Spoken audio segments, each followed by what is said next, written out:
এমন একটা বাঁশি যেটাতে মাত্র একবার ফু দিলে আপনার মৃত্যুর পরোয়ানা জারি হয়ে যাবে। কোনো সাধারণ মৃত্যু নয়, ভবিষ্যতে আজ থেকে 20 বা 30 বছর পর আপনার যেভাবে মারা যাওয়ার কথা সেই ভয়ানক রূপটাই একটা প্রেতাত্মা হয়ে আজকেই আপনাকে তাড়া করতে শুরু করবে। হ্যাঁ বন্ধুরা, আজ আমরা এক্সপ্লেন করতে যাচ্ছি 2025 সালের অন্যতম মোস্ট অ্যাওয়েটেড এবং হাড় কাঁপানো সুপার ন্যাচারাল হরর থ্রিলার মুভিকে নিয়ে। বিখ্যাত হরর মুভি দ্য নানের ডিরেক্টর করিন হার্ডি এবার নিয়ে এসেছে অ্যাজটেক সভ্যতার এক প্রাচীন অভিশপ্ত ডেথ হুইসেলের গল্প। তাই স্ক্রিপ্ট না করে পুরো ভিডিওটা শেষ পর্যন্ত দেখুন। গল্পটা শুরু হয় একটা হাই স্কুলের বাস্কেটবল ম্যাচ দিয়ে। চারিদিকে তুমুল চিৎকার, গ্যালারি ভর্তি দর্শক, আর কোর্টের মাঝখানে খেলছে এই স্কুলেরই স্টার অ্যাথলিট ম্যাসন পুরো ফর্মে আছে, একের পর এক বাস্কেট করছে, কিন্তু হঠাৎ করেই মাঝ কোর্টে দাঁড়িয়ে ম্যাসনের শরীর কেমন যেন ঠান্ডা হয়ে যায়। গ্যালারিতে সবার চিৎকার তার কানে ঝাপসা হয়ে আসে। সে চারপাশে তাকাতেই তার চোখের সামনে একটা অদ্ভুত দৃশ্য ভেসে ওঠে। সে দেখে কোর্টের ঠিক উল্টো দিকে একটা মানুষ দাঁড়িয়ে আছে, যার পুরো শরীরটা আগুনে দাউ দাউ করে জ্বলছে। পুড়তে থাকা সেই মানুষটা অদ্ভুত ভঙ্গিতে ম্যাসনের দিকে এগিয়ে আসছে। ম্যাসন ভয়ে চিৎকার করে ওঠে এবং ম্যাচ শেষ করে তার লকার রুমে যায়। তার চোখে ভয়ের আতঙ্ক, কিন্তু অদ্ভুত ব্যাপার হলো আশেপাশে আর কেউই কিন্তু সেই আগুনের পোড়া মানুষটিকে দেখতে পাচ্ছে না। ম্যাচ জিতে সে স্নান করতে যায়, সেখানেও আসে সেই আগুনের ছায়া। মুহূর্তেই ম্যাসন পুড়ে ছাই হয়ে যায়। তার বন্ধুদের সামনেই ম্যাসন মারা যায়। এই ঘটনার 6 মাস পর আমাদের এই সিনেমার মেইন ক্যারেক্টার ক্রিস উইলেট এই স্কুলে নতুন ট্রান্সফার হয়ে আসে। ক্রিস মেয়েটা একটু শান্ত স্বভাবের, একা থাকতে পছন্দ করে।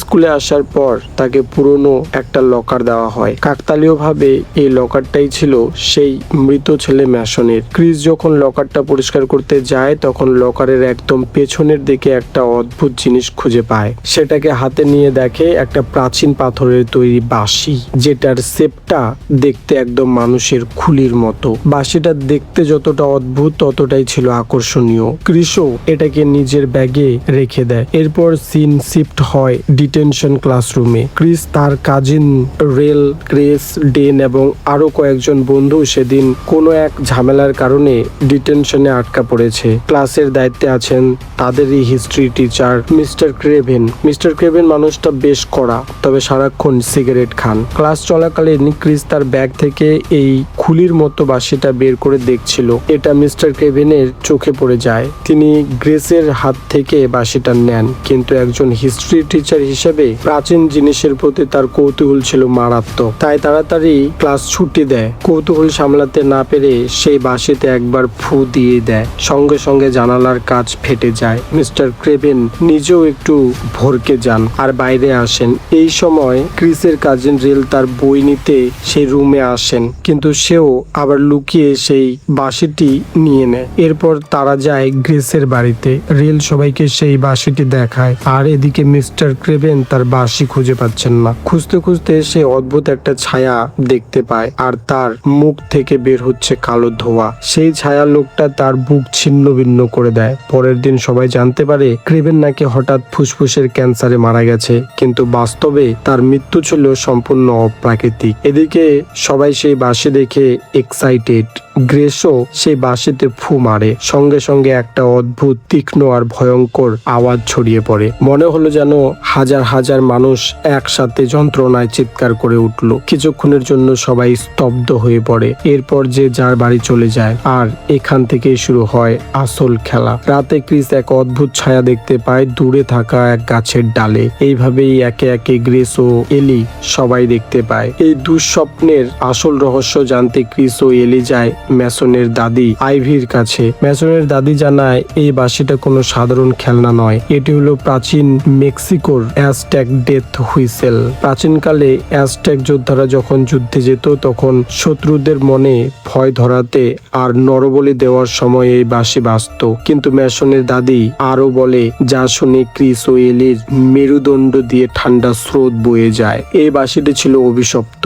নিয়ম অনুযায়ী যে ব্যক্তি এই বাঁশির আওয়াজ শুনবে বা বা এটি বাজাবে সে এক ধরনের মরণ ফাঁদে আটকে যাবে। এই বাঁশির আওয়াজ শোনার পর থেকেই সেই ব্যক্তি ফিউচারে ডেথ দেখতে পাবে। এই সত্য জানার পর তারা তাদের বন্ধুদের কাছে আসে, কিন্তু সেখানে চলছে একটি উৎসব। সেখানে গ্রেস প্রথম তারই এক অদ্ভুত ছায়া দেখতে পায়, একটা বুড়ির রূপ। গ্রেস ভয়ে পালাতে থাকে, কিন্তু গ্রেস এই ভুলভুলিয়া থেকে বেরোতেই পারছিল না। সে তার বয়ফ্রেন্ড ডিনকে ফোন করে, তখন ডিনও খুঁজতে শুরু করে। গ্রেসকে খোঁজার আগেই এই ছায়া বুড়ি গ্রেসকে এক ভয়ঙ্কর বুড়ি বানিয়ে মেরে ফেলে। তখন এই ঘটনার গল্প ডেনকে বোঝাতে থাকে ক্রিস ও এলি, কিন্তু ডেন কিছুতেই বুঝতে চায় না। এরপর ডেনের পালা আসে।